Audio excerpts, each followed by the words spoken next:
How's it going, guys?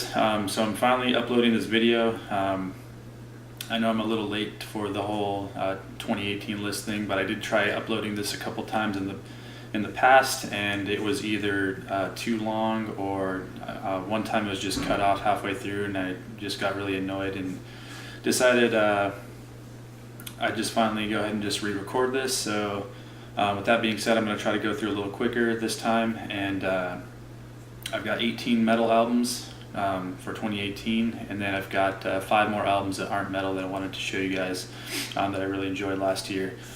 So with that being said, number 18 is going to be Horrendous with Idol.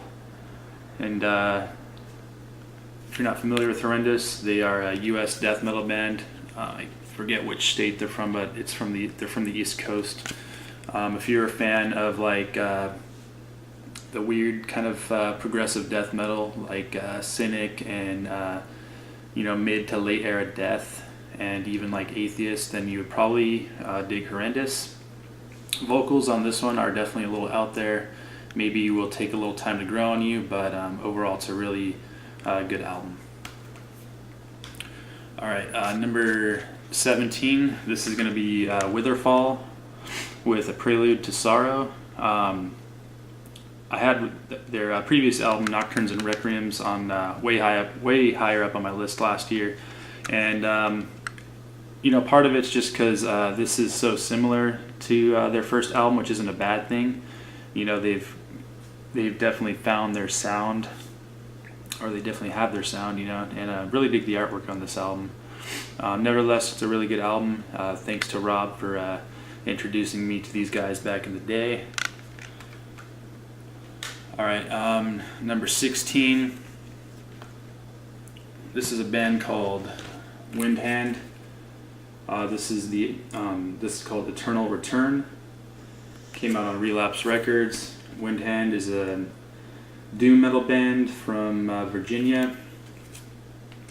Really killer stuff. It's got some like psychedelic influences in there, and you could even say some 90s like kind of like Alice in Chains vibes once in a while, but really just heavy doom metal.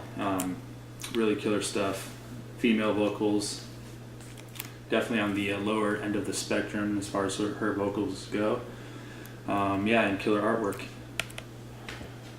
Alright. Number 15. It's going to be Deafheaven with Ordinary Corrupt Human Love. Deafheaven's one of those bands in the metal community that gets a lot of hate from people who say they aren't true this or that. But I enjoy Deafheaven. I definitely like their previous album, New Bermuda, a lot more than this one, but this one is actually a really good album too. Only song I didn't really like is that much was Night People on this album. It just felt kind of out of place for some reason. But the rest of it, when the first single came out, it's probably still my favorite song, Honeycomb.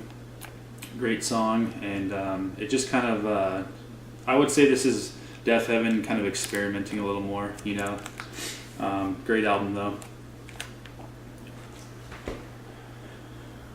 Alright, so that was 15, so 14 is going to be Tribulation with Down Below.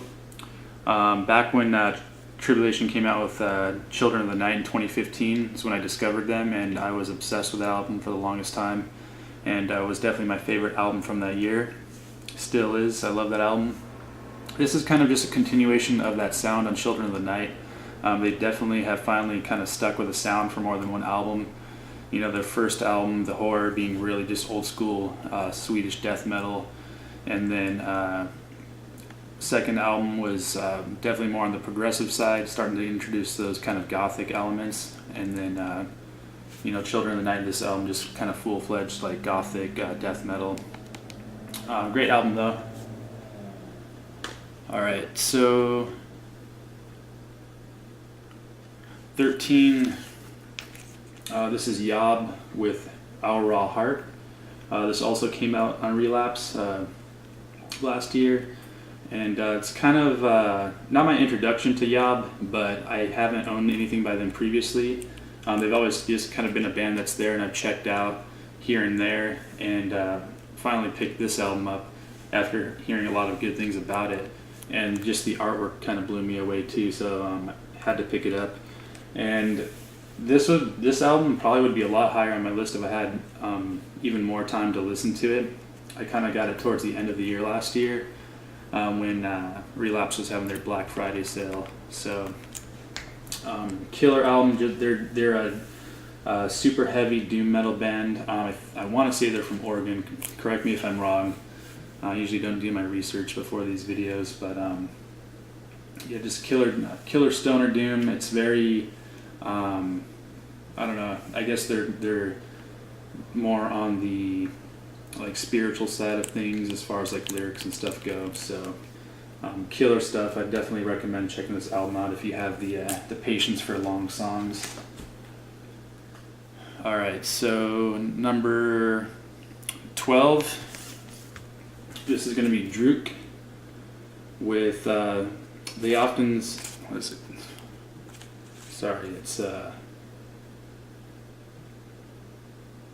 They Often See Dreams About the Spring.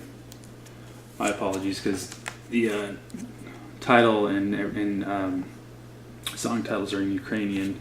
Drupe is a atmospheric black metal band from Ukraine, and this is just a phenomenal album. I'm not familiar with Drupe's whole catalog. I do like their first two albums, and then I've got another album. I can't remember off the top of my head right now what it's called. I think it's called The Eternal Turn of the Wheel. And then I got this album as well, and yeah, it's just it's got a great atmosphere and vibe to it. You guys know I like black metal, but I'm pretty picky about black metal at the same time. This is something that even I think non-black metal fans could enjoy, just because of the melodies and atmosphere and whatnot. So They Often See Dreams About the Spring. Alright, so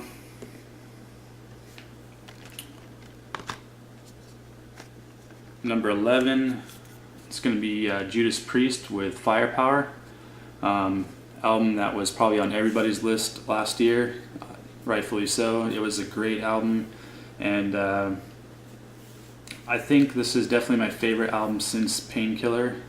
Not that I've been listening to Judas Priest since Painkiller came out, but as far as albums go, their last two, actually their last few, I don't know, they're just hit or miss with the songs, and this is definitely one that I could listen to the whole album back to front and you know, again and again.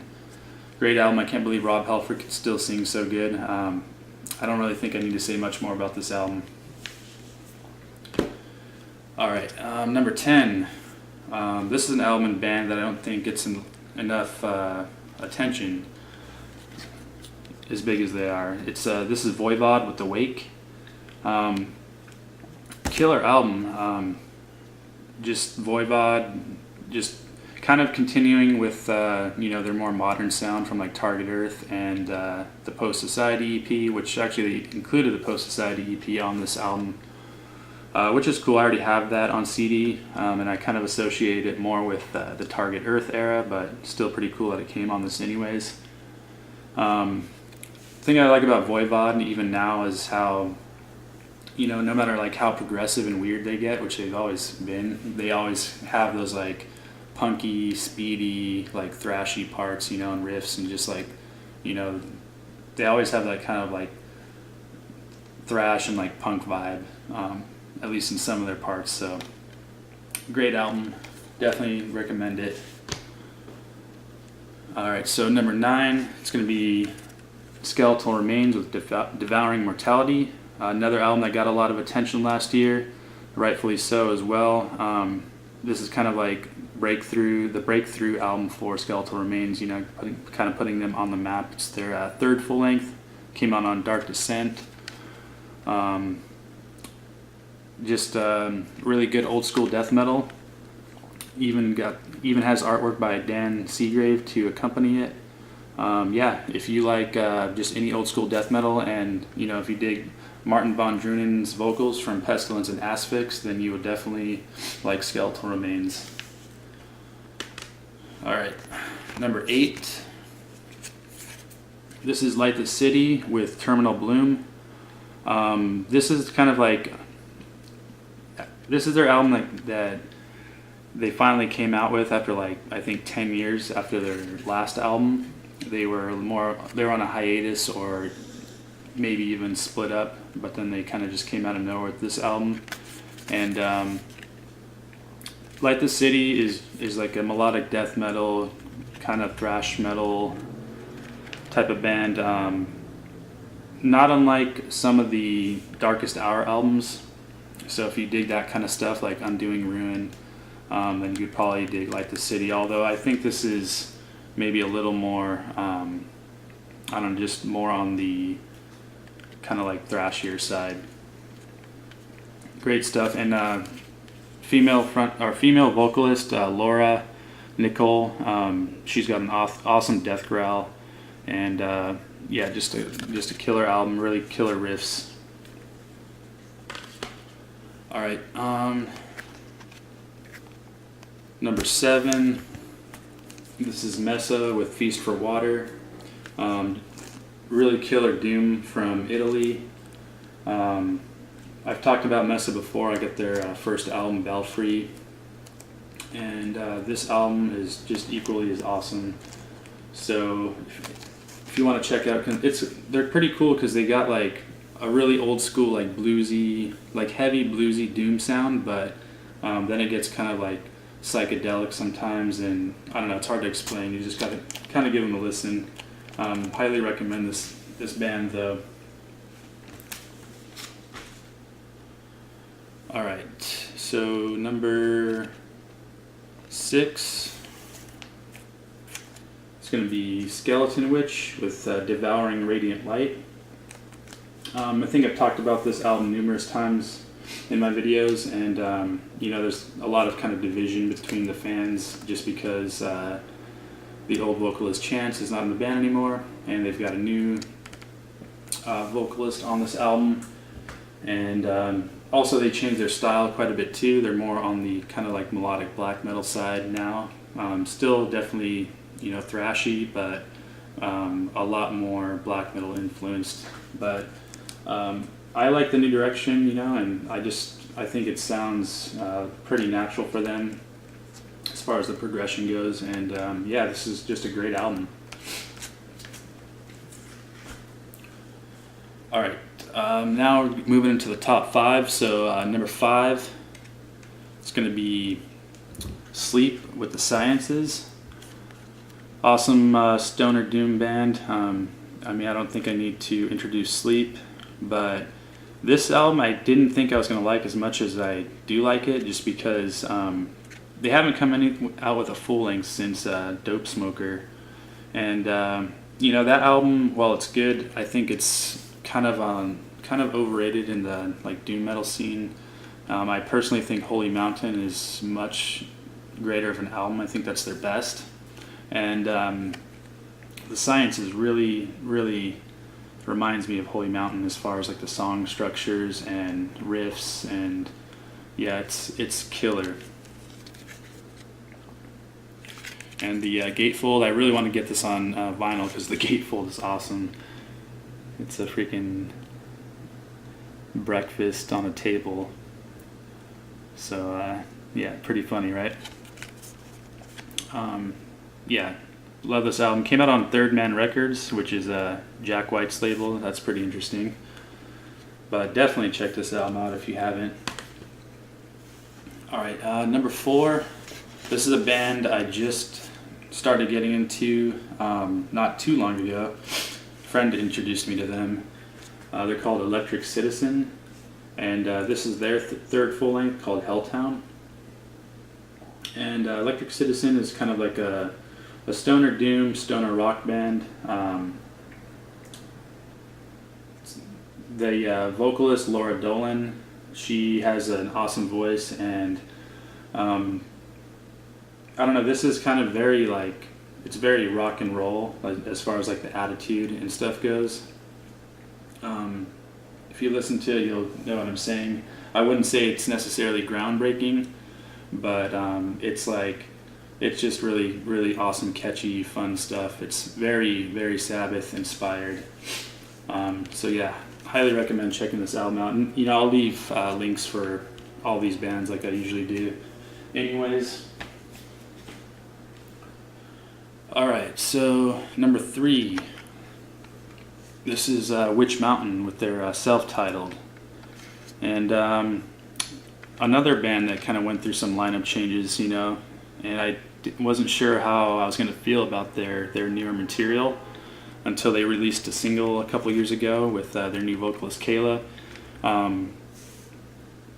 When I first got into Witch Mountain, what really made it for me was the vocalist Uta Plotkin, and when she left the band, I didn't really think that somebody was going to be able to fill those shoes, but Kayla Dixon has just brought like a whole new sound to Witch Mountain, and just kind of like a different energy.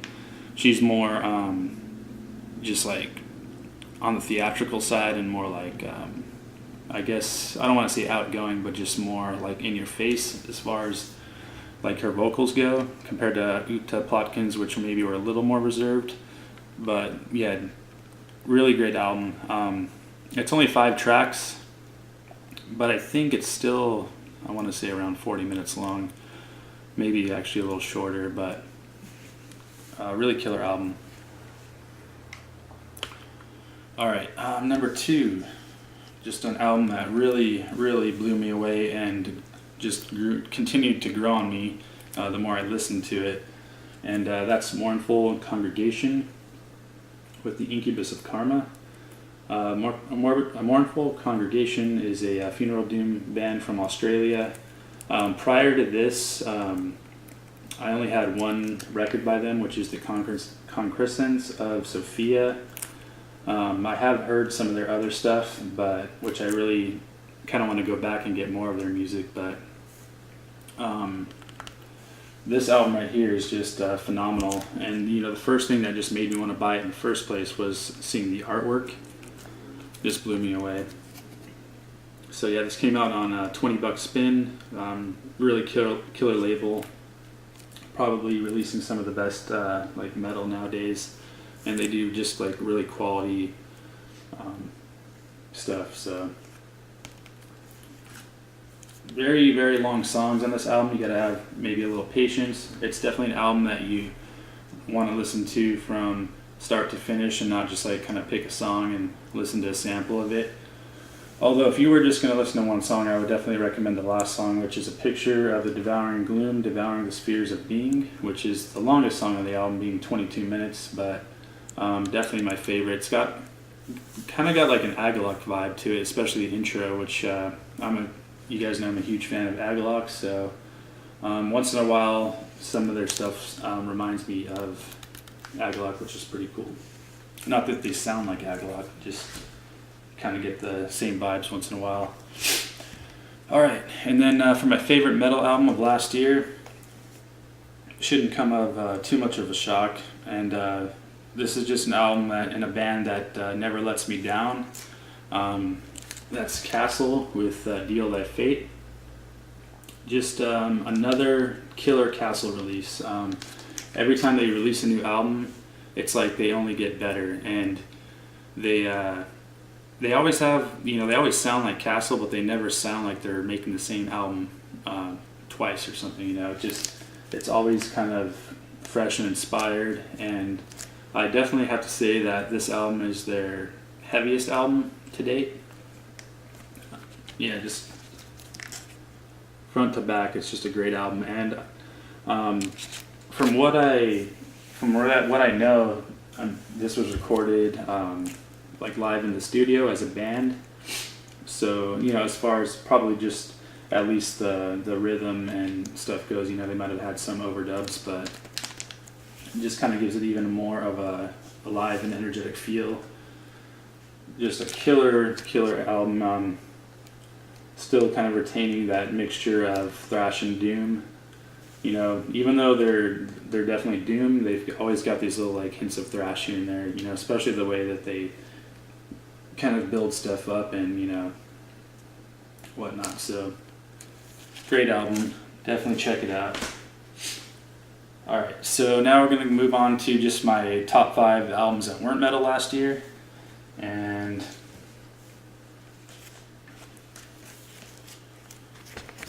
if you guys are interested, you can check these bands out. So the number 5 is going to be Black Mare with Death Magic Mother. I think I showed this recently, and Black Mare is basically the solo project of Sarah Timms from Ides of Gemini, kind of like a post-doom, or I don't know, they kind of combine different things from like doom metal and like post-rock, post-metal kind of stuff in those realms. And this album really kind of reminds me of a lot of stuff by like Chelsea Wolfe. So if you dig her music, you'd probably dig this a lot too. Definitely very much on the doomy side. Lots of doom and gloom. Just an overall pretty dark album, and yeah, just really great stuff. All right, and then number 4. This is kind of something way different, but this is a band called Skating Polly. Just kind of like, I guess, alternative rock. I don't know what you want to kind of label them as, but they're from Oklahoma, and this is called the Make It All Show. Just a 3-piece band, all 3 members being siblings, and they're pretty young too, and just a lot of energy. And it's a lot of like influence from like early 90s rock and grunge and stuff, so which I dig that kind of stuff myself. So, and just really catchy, fun music. So great album. All right, number 3 is a band called Espen and the Witch. This is a band that I just started getting into last year as well. Now this band, they're from Europe. I can't remember if they're from the UK or Germany. I apologize, but they combine a lot of different styles of music from you know, post rock, and they definitely have a lot of like heavier stuff influenced by doom, and not doom enough to be metal, but it's there, you know. So just a really good, and they're just a 3-piece as well. They can definitely make some pretty like heavy, and also on the other side of things like very soothing, like just stuff that's more on the calm side.